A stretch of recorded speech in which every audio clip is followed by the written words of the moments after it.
In the business report, entrepreneurs are being reminded that the consumption tax for the month of February are due on Thursday, March 28, to include GCT, SCT, TCT, and GART. A statement from the TAJ says, quote, "This is in keeping with the requirement for these taxpayers to make their monthly consumption tax returns and payments on the last working day of the month after the end of the taxable period." End quote. Therefore, consumption taxes filed and paid after the last working day of the month will be considered late and the necessary penalties and interest charges applied. Business persons are reminded that they have a suite of online payment options at their fingertips, which includes the TAJ Direct Funds Transfer process for business-related tax payments. These are in addition to customers being able to make payments via the tax authority's website at www.jamaicatax.gov.jm. In regional business, the Central Bank of the Bahamas says it will be introducing further reforms which will relax exchange-controlled administration on certain current, mostly trade-related and capital investment-related transactions. The move will take effect on April 1. RJR News reports that the Central Bank of the Bahamas said the decision was taken after consultation with the Minister of Finance and that measures impacting the investment currency market will take effect on June 1. Minister of Energy and Energy Industries in Trinidad and Tobago, Stuart Young, highlights Heritage Petroleum Company Limited's role in the legal energy sector and its significance to the national community. Energy and Energy Industries Minister Stuart Young recently made it a point to differentiate between two types of oil companies operating in Trinidad and Tobago. The difference between an IOC, an independent oil company, and an NOC, a national oil company.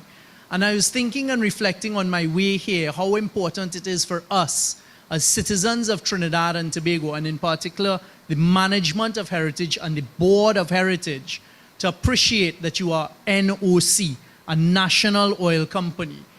The minister explained why he was making the distinction between the two entities. Because every single barrel of oil, every single molecule of gas belongs to the people of Trinidad and Tobago. And an NOC, a national oil company like Heritage, has a much more difficult task than an independent oil company like a Shell and a BP, who are only profit-driven and only looking to deliver the maximum amount of money back to their shareholders. Minister Young went further.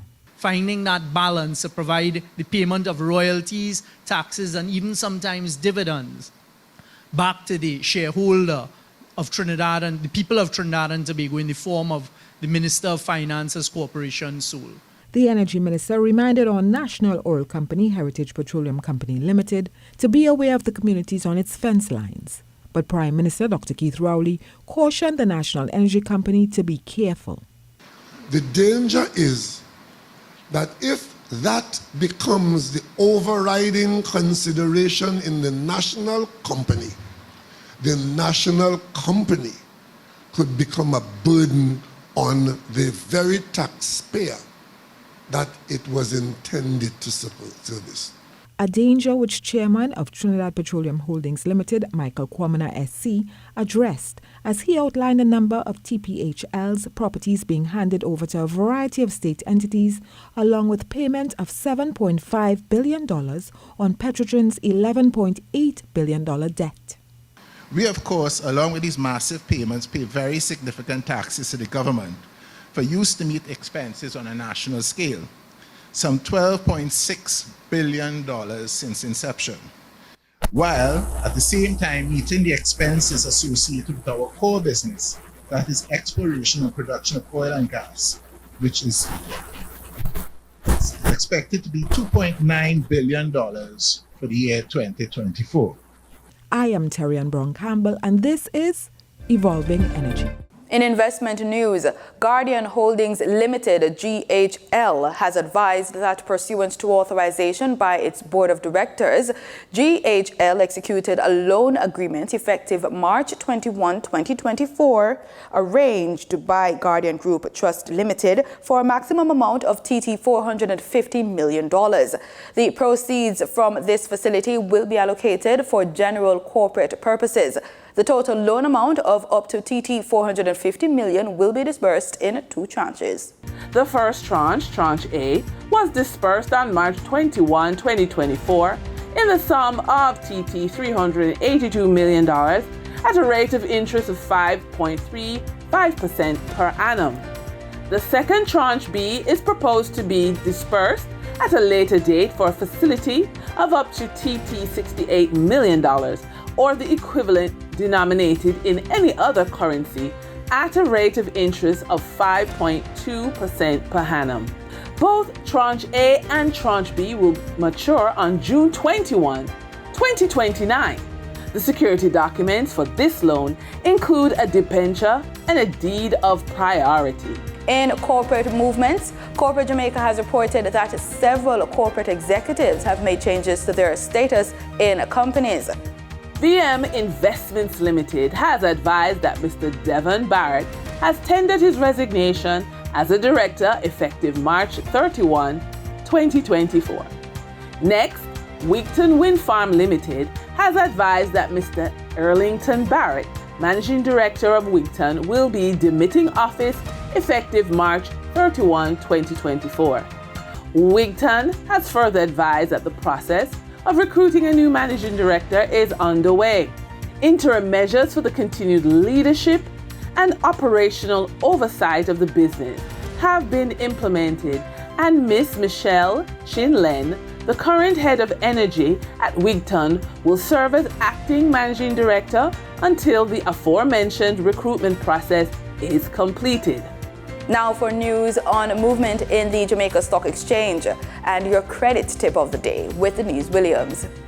During trading on March 26, 2024, the top 3 advancing stocks covered the distribution, media, and finance sectors on the Jamaica Stock Exchange.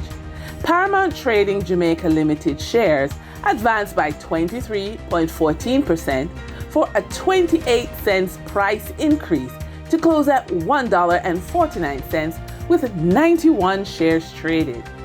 The Limners and Bards Limited shares advanced by 20.81% for a 31-cent upward push in price to close at $1.80 with 1 share traded. Epley 7.5% shares advanced by 19.09% for a 97-cent jump in price to close at $6.05 with 7 shares traded.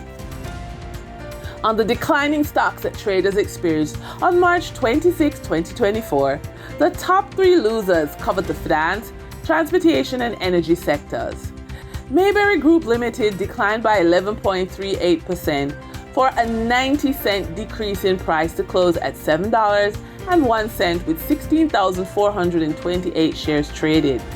Knutsford Express Services Limited declined by 7.96% for a 95-cent price slide to close at $10.98 with 472 shares traded. Siboney Group Limited declined by 6.72% for an 8-cent drop in price to close at $1.11 with 230,701 shares traded. Over on the Twin Island Republic of Trinidad and Tobago Stock Exchange, on March 26, 2024, it registered a volume of 325,340 shares crossing the floor of the exchange, valued at TT $2,455,315.61.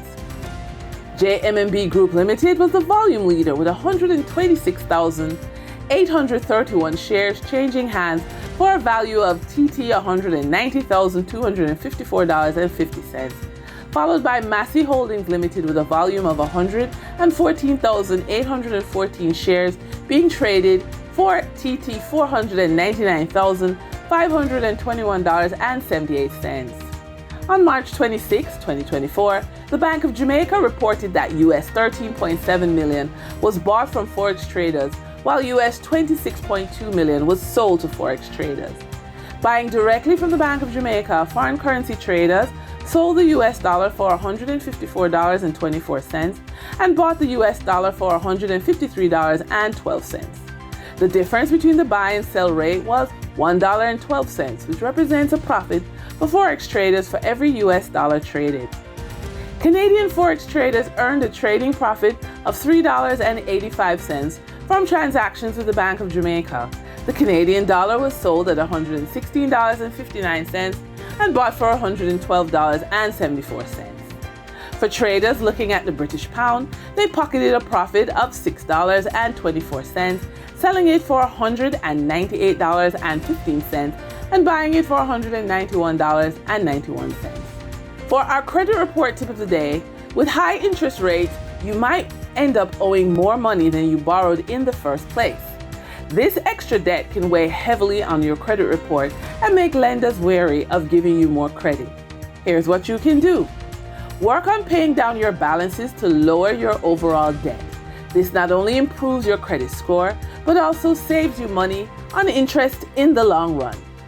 And with that, we wrap up today's business report. I'm Denise Williams.